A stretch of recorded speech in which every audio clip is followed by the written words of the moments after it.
Pulse क्या होती है दोबारा बता रही हूँ। पल्स हमारा टॉपिक है आज का। पल्स पल्स हम लोगों ने पहले टॉपिक में बॉडी टेम्परेचर किया था। पल्स में क्या है, जब हमारा क्या लेफ्ट वेंट्रिकल से प्रेशर से जो है ब्लड, जब हमारा लेफ्ट वेंट्रिकल कॉन्ट्रैक्ट करता है, ठीक है, तो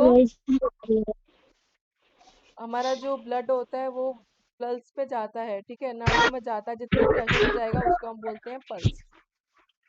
बेटा अपना म्यूट करो।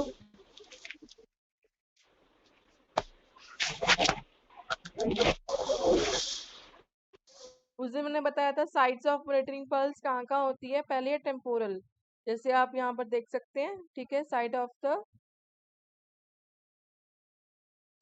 ब्रेन, ठीक है, इसको बोलते हैं टेम्पोरल। तो उसके बाद में कैरोटाइड, ये यहाँ पर गले के इस तरफ आती है, इसको हम कैरोटाइड बोलते हैं। फिर आती है एपिकल, ये इधर आती है एपिकल, ठीक है, पल्स, हार्ट की पल्स होती है एपिकल पल्स, ठीक है। और यहाँ पर दिखाया गया है कि at the apical pulse before age, ठीक है, यहाँ पर। उसके बाद में नेक्स्ट है आपका ब्रेकल पल्स। ब्रेकल पल्स बाजू में होती है, ठीक है, इधर ये ब्रेकल पल्स होती है। और रेडियल, ये जो है, ये जो आपका थंब है उसके बिल्कुल सीध में यहाँ पर आपको रेडियल पल्स फील होगी। साथ के साथ बच्चे अपनी पल्स फील करते जाओ। नेक्स्ट है फीमोरल, जहाँ पर जांग होती है, ठीक है, ग्रॉइन ग्रॉइन होता है, वहां पर ये फीमोरल पल्स फील होती है, ठीक है। पॉप्लेटियल, ये मैंने बताया था कि टांग के इसके नीचे, ठीक है। पोस्टीरियर टिबियल, इसका ये साइड पे, ठीक है, ये पोस्टीरियर टिबियल। नेक्स्ट है डॉर्सल पेडिस, ये पैरों के इधर यहाँ पर फील होती है। अगर यहाँ पर आप यहाँ पर देख सकते हो पिक्चर में, इधर फील होती है। अब ये प्रॉपर टेम्पोरल साइड में हो गया, कैरेटाइड ये साइड में फील होगी, ठीक है, आप यहाँ पर फील कर सकते हो। ब्रेकियल इधर फील होगी, ठीक है, ये एल्बो के साइड पे। रेडियल जो है वो थंब के साइड पे। फीमोरल जो है वो ग्रॉइन में। पॉप्लेटल पीछे की तरफ पैरों के। डॉर्सल पेडिस इसके ऊपर। पोस्टीरियर टेबल साइड में एंकल के थोड़ा सा ऊपर। और एपिकल जो है वो हार्ट के इधर फील होगी। पल्स रेंज, नॉर्मल पल्स जो होती है वो डिपेंडिंग करती है एज के ऊपर। जितना हमारा हार्ट पंप करेगा, ठीक है, ये एज के ऊपर भी डिपेंड करती है। नॉर्मल पल्स रेट जो होती है वो होती है 60 to 100 बीट्स पर मिनट, ठीक है, 60 से 100 बीट। बीट इसलिए कि जितना हमारा दिल कॉन्ट्रैक्ट करेगा, धड़केगा, उतना ही हमारी पल्स हमें फील होती है। 60 to 100 बीट्स पर मिनट जो होती है वो नॉर्मल पल्स होती है। टैकीकार्डी, ये कुछ टर्म्स है जो हम लोग यूज करते हैं पल्स के लिए। टैकीकार्डिया, टैकीकार्डिया का मतलब क्या होगा, जब पल्स जो होगी वो 100 से ऊपर जाएगी, जैसे 102, 103, 110, तो इसका मतलब पेशेंट को टैकीकार्डिया हो गया। हम पेशेंट को ये नहीं बोलेंगे उसकी पल्स इंक्रीज हो रही है, हम बोलेंगे पेशेंट को टैकीकार्डिया हो गया, ठीक है। ये मेडिकल टर्म्स है जो आपको याद करनी है। अगर 60 से नीचे जाती है, जैसे 50, 40 पल्स रेट हमें ऐसे फील होती है, तो हम ये बोलेंगे पेशेंट को क्या है, ब्रेडिकार्डिया, ठीक है, क्या है उसको, ब्रेडिकार्डिया। अगर 100 से ऊपर जाती है तो टैकीकार्डिया, और 60 से नीचे जाती है तो ब्रेडिकार्डिया। और बाउंडिंग का मतलब क्या होता है कि जैसे हम लोगों ने पल्स, ठीक है, जैसे हम लोगों ने रेडियल पल्स फील की, तो बहुत हमें अच्छी पल्स फील हो रही है, ठीक है, full of volume pulse feel हो रही है, तो इसका मतलब ये है कि वो पल्स क्या है, बाउंडिंग पल्स है, स्ट्रॉन्ग पल्स है, ठीक है। और क्या करते हैं, डिफिकल्ट टू पाल्पेट, कुछ ऐसे जैसे थ्रेडी और वीक पल्स वो होती हैं, जो क्या होती है हम पाल्पेट नहीं कर सकते, हमें महसूस नहीं होती, हमने रेडियल में हाथ रखा और हमें महसूस नहीं हो रही है, ठीक है, तो वो उसको हम बोलते हैं थ्रेडिंग और वीक पल्स, ठीक है, बहुत ध्यान से हमें करना पड़ेगी उसको फील। एब्सेंट में क्या है कि वो पल्स हमें फील ही नहीं हो रही है, बिल्कुल हमने ध्यान से भी देखा, वीक भी नहीं है और बिल्कुल हमें फील ही नहीं हो रही है। इरेगुलर पल्स क्या होती है कि जैसे कि एक नॉर्मल पल्स कैसे चलती है, टक टक टक टक। अब इरेगुलर में क्या होगा कि टक टक, फिर रुक जाएगी, फिर टक टक, फिर रुक जाएगी, तो इसका मतलब क्या है, वो अनियमित पल्स है, ठीक है। नेक्स्ट है बिगेमिनल पल्स, ये क्या होती है, इसमें थोड़ा सा जो होता है टक टक, ये टक टक, ये नॉर्मल पल्स है, ऐसे होगा इसमें, टक टक टक टक टक टक टक टक, फिर ऐसे ऐसा करके बीट मतलब एकदम से बढ़ जाएगी, फिर नॉर्मल चलेगी, फिर एकदम से आपको सुनाई देगी बहुत तेजी से, फिर नॉर्मल। उसको हम बोलते हैं बैंगनी पल्स। द एक्यूरेट पल्स क्या होती है कि एक नॉर्मल पल्स होती है, टक टक टक टक, उसमें क्या होता है, टक टक टक टक टक टक, मतलब डबल बीट आपको सुनाई दे फील होगी, टक टक टक टक टक टक। अब ये आप अपने पल्स के ऊपर हाथ रख के देखो, जो आपकी रेडियल के सीध में है, आपको एक नॉर्मल फील हो रही होगी, टक टक, वो एकदम जैसे जंप करती है, टक टक टक टक, जैसे जैसे डबल में क्या होगा, टक टक टक टक टक टक, ठीक है, वो हम उसको बोलते हैं डायक्रोटिक पल्स।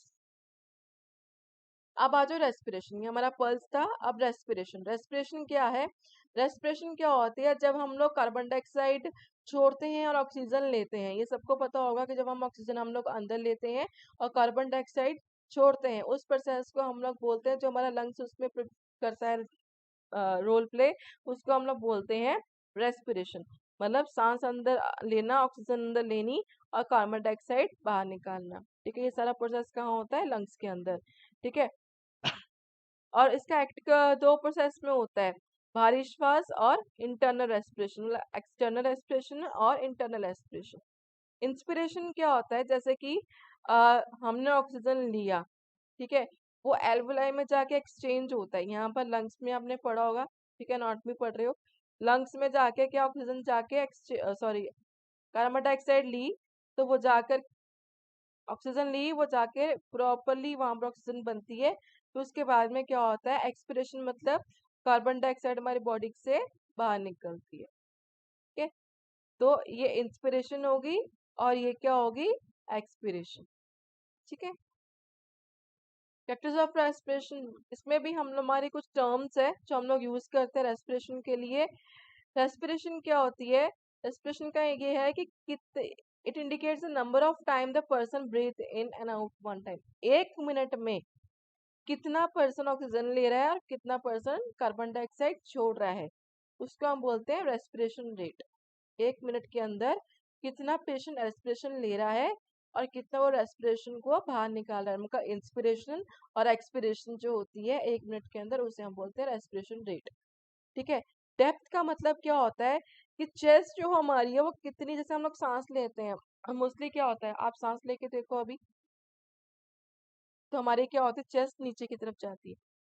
जब हम छोड़ते हैं तो क्या होता है, मोस्टली जब हम लेते हैं तो अंदर उड़ती है, जब हम छोड़ते हैं चेस्ट तो नीचे की तरफ जाती है। तो जो वो मूवमेंट होती है, कितनी डेप्थ से वो अंदर की तरफ चेस्ट की कितनी डेप्थ, कैसे उसने छोड़ी, कैसे बाहर आई, तो उस चीज को बोलते हैं हम लोग डेप्थ। रिदम मतलब क्या होता है कि जो आपने ली है सांस और जितनी आपने छोड़ी है, उसमें जो इंटरवल होता है, ठीक है। एक नॉर्मल एक ब्रीथ होती है, आप देखोगे एक नॉर्मल इंसान ब्रीथ करता है तो आपको लगता है कि हाँ वो ठीक ब्रीथ कर रहा है, ठीक है। अगर वो ज्यादा लंबे लंबे सांस लेगा, वो इंटरवल जो है सांस लेने का वो क्या है, बढ़ गया है, रिदम जो है वो चेंज हो गई है, ठीक है। उसको हम बोलते हैं रिदम। और नॉर्मल जो होता है वो होता है 14 to 20 रेस्पिरेशन पर मिनट, ठीक है। एक मिनट में अभी हमने देखा तो 14 to 20, ठीक है, 40 से 20 जो अगर है वो उसको हम बोलते हैं रेस्पिरेशन, ठीक है। हाउ टू टेक रेस्पिरेशन, जब हम लोग कैसे लेते हैं, हम लोग मतलब कैसे मतलब लेते हैं पेशेंट का, इसका कहने का मतलब ये है कि पेशेंट का रेस्पिरेशन कैसे चेक करते हैं। देखो, जो पल्स होती है वो इनवॉलंटरी मूवमेंट्स, वॉलंटरी मूवमेंट्स होती है हार्ट बॉडी की, ठीक है, मतलब आपने मूवमेंट्स कर रही है, उसको पेशेंट नहीं रोक सकता, पल्स को हार्ट को उस पर कंट्रोल नहीं कर सकता, लेकिन कोई भी पर्सन अपनी रेस्पिरेशन पे कंट्रोल कर सकता है, ठीक है। अभी आप अपनी रेस्पिरेशन को 2-4 मिनट के लिए रोक सकते हो, ठीक है, फिर उसके बाद में आप ब्रीथ कर सकते हो। अगर हम लोग जो कुछ पेशेंट ऐसे होते हैं जो अटेंशन सीकिंग होते हैं, जिसको अटेंशन चाहिए होती है, मोस्टली वो क्या करते हैं अपने रेस्पिरेशन को, जैसे हम उनको पता लग गया ये रेस्पिरेशन चेक कर रहे हैं, तो वो क्या करते हैं अपने रेस्पिरेशन थोड़ी देर होल्ड कर लेते हैं, रोक लेते हैं। उससे क्या होती है, जो रीडिंग है ये वाली जो 40 से 20 रेस्पिरेशन पर मिनट, ये क्या होती है, ये डिस्टर्ब हो जाती है। अब पेशेंट रोक लेगा तो एक काउंटिंग है वो क्या होगी, डिस्टर्ब हो जाएगी। तो हमारा क्या होगा, हमने पेशेंट को बताना नहीं कि हम आपकी रेस्पिरेशन ले रहे हैं, जब हमने पल्स ले ली साथ के साथ, ठीक है, जब हमने पल्स ले ली, हम हाथ वही रखेंगे, पल्स की काउंटिंग हम लोग नोट कर लेंगे क्या काउंटिंग थी, फिर उसके बाद में हाथ पल्स के ऊपर रखेंगे पेशेंट का। जैसे ये आप देख रहे हो पेशेंट लेटा हुआ है, चेस्ट के ऊपर ज्यादा प्रेशर नहीं डालना, ये ना कि पेशेंट को सांस ना आए।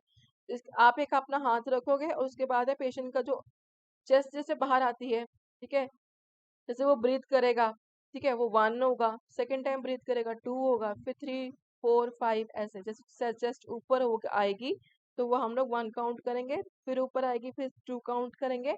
ऐसे हम लोग उसकी रेस्पिरेशन काउंट करेंगे without informing to the patient कि हम आपकी रेस्पिरेशन काउंट कर रहे हैं। अब इसकी भी टर्म्स होती है जो हम लोग रेस्पिरेशन के लिए यूज करते हैं, ठीक है। हमने अभी पढ़ा कि जो नॉर्मल रेस्पिरेशन है वो है 40 से 20, ठीक है। अब इसमें अगर 40 20 से ऊपर जाती है रेस्पिरेशन तो उसके हम बोलते हैं टैकीपीनिया, ठीक है। अगर 14 से 14 से मतलब नीचे जाती है तो हम बोलते हैं उसको ब्रेडिपीनिया, ठीक है। नॉर्मल रेस्पिरेशन कितनी है, सॉरी 14 to 20 मतलब 14 से 20। तो अगर 20 से ऊपर गई तो हम टैकीपीनिया बोलते हैं, अगर 14 से नीचे आई तो हम बोलते हैं ब्रेडिपीनिया। अगर ब्रीदिंग बिल्कुल भी नहीं आ रही है, हमें फील ही नहीं हो रही है, हमने हर तरह से देख लिया, नाक के आगे हाथ रख के भी देख लिया, चेस्ट भी देख ली, नहीं फील हो रही है तो उसको हम बोलते हैं एपनिया, ठीक है। हाइपर एपनिया ये होती है कि जब पेशेंट लंबे लंबे सांस लेता है, ठीक है, उसको हम बोलते हैं हाइपर एपनिया। अब नेक्स्ट आ गया ब्लड प्रेशर। ब्लड प्रेशर क्या होता है, जैसे आपको मैंने पहले बताया कि जो ब्लड वेस जो हमारी नाड़ियां होती हैं उसके अलावा खिलाफ जितना फोर्स से ब्लड ब्लड जा रहा है, ठीक है, that is known as blood pressure. और ब्लड प्रेशर को हम लोग लेते हैं मोस्टली mmHg, ठीक है। Hg इंडिकेशन फॉर मरकरी, ये मरकरी से हम लोग देखते हैं, ठीक है। ये है, ऐसे हम लोग प्लेस करते हैं हार्ट पे, ठीक है, हाथ पे ऐसे रखते हैं, ठीक है, हैंड पे ऐसे रखते हैं, या हम लोग ये है इसको बोलते हैं कफ, ठीक है। ये है बल्ब, ये है रिलीजिंग, ये जो है ये सारे पार्ट्स बता रही हूँ मैं आपको, रिलीजिंग वॉर्म बॉल्व, ठीक है। इसको क्या करते हैं हम लोग, पहले पार्ट समझ लो, ये स्पिगोमैनोमीटर होता है और ये स्टेथोस्कोप होता है। अब हम लोग क्या करते हैं, पेशेंट को जो कफ बांध दिया, ठीक है, उसके बाद में क्या करते हैं, ये जो वॉल्व होती है इसको हम लोग टाइट कर देते हैं, फिर बल्ब को पंप करते हैं, हाईएस्ट रीडिंग तक लेते हैं 200 तक। फिर उसके बाद में क्या करते हैं, ये जो वॉल्व होती है इसको धीरे धीरे हम लोग छोड़ते हैं, स्लोली स्लोली, एकदम से नहीं, स्लोली स्लोली, और स्टेथोस्कोप को अपन कान में रख देते हैं। जहां पर हमें फर्स्ट टक टक टक टक हुई सुन्नी, ठीक है, उसको हम लोग पहले काउंट करते हैं 120, जैसे 120 की मुझे सुन्नी होगी तो 120, जहां सुन्नी बंद होगी टक टक टक वो 80, जैसे 80 में मुझे सुनने बंद होगी, जहां सुननी स्टार्ट हुई, जैसे मुझे सुननी स्टार्ट हुई 120 पे, बाय जहां सुननी बंद हुई 80 mmHg, ये हम लोग बॉडी टेम्परेचर इसका, सॉरी बीपी हम लोग इसका ले लेते हैं। अब ये सिस्टोल और diastole, the maximum pressure exerted on the artery during contraction of left ventricle. Systole क्या होता है कि जितना ज्यादा प्रेशर क्या हुआ है आर्टरीज पे, जब हमारा लेफ्ट वेंट्रिकल कॉन्ट्रैक्ट हुआ है तो उसको हम बोलते हैं सिस्टोल। और अमाउंट डायस्टोल क्या है, जब हमारी the amount of pressure exerted on the artery wall with the ventricle at rest, जब वेंट्रिकल रेस्ट पे हुआ, जब वो प्रेशर हुआ तो वो क्या हो गया हमारा डायस्टोल। मतलब कहने का होगा कि 120 में मुझे अगर सुनाई दिया तो वो हमारा सिस्टोल है, और बाय 80 है, 80 क्या होगा हमारा डायस्टोल। तो सिस्टोल अगर आपसे पूछेगा कोई कितना है, जो हम बोलते हैं ना ऊपर का नीचे का, तो ऊपर जैसे लेमैन में लैंग्वेज में बोलते हैं ऊपर नीचे, लेकिन मेडिकल टर्म्स में इसको बोलते हैं सिस्टोल एंड डायस्टोल। तो 120 अगर मुझे सुनाई देना शुरू हुआ टक टक तो उसका मतलब वो सिस्टोल है। अगर आपसे बोले सिस्टोल कितना है पेशेंट का तो आप बोलोगे 120, ठीक है। और बाय 80, 80 क्या होगा उसका डायस्टोल। अगर आपसे कोई पूछे डायस्टोल कौन सा है तो वो 80 होगा। कोई भी रीडिंग आएगी चट्टा करके सुन के, जब 130 आई सुननी हुई तो वो आपका सिस्टोल होगा, और अगर आपको 90 पे सुनना बंद हुआ वो आपका डायस्टोल होगा, ठीक है। कौन कौन से मेथड से हम लोग क्या है लेते हैं, पहले हमारा मेथड है क्या है डिजिटल, कौन कौन से इंस्ट्रूमेंट्स है जो हम लोग लेते हैं, ठीक है। तो ये हमारा है डायरेक्ट मेथड्स। डायरेक्ट मेथड्स में क्या होता है, ये कॉन्टिन्यूस मेथड होता है। हम क्या करते हैं पेशेंट के साथ में क्या करते हैं, इसको 1 मिनट होल्ड करना बच्चे।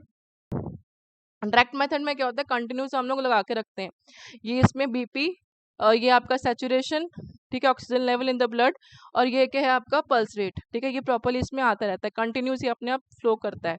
इनडायरेक्ट मेथड्स में क्या है, मरकरी, ये देखो यहाँ पर, ठीक है, स्पिगोमैनोमीटर बोलते हैं हम इसको, ये एंड्रॉयड होता है जिसे हम लोग ले सकते हैं बीपी, और ये क्या होता है, इलेक्ट्रॉनिक, ठीक है।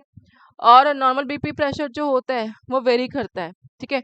100 to 140 mm जो है वो हम लोग लेते हैं बीपी, ठीक है। सिस्टोल मतलब जो नीचे का जो, ठीक है, प्रेशर होता है, ठीक है, वो हम लोग लेते हैं 60 to 90 mm, और डायस्टोल जो होता है वो डिपेंड करता है, वेरी करता है।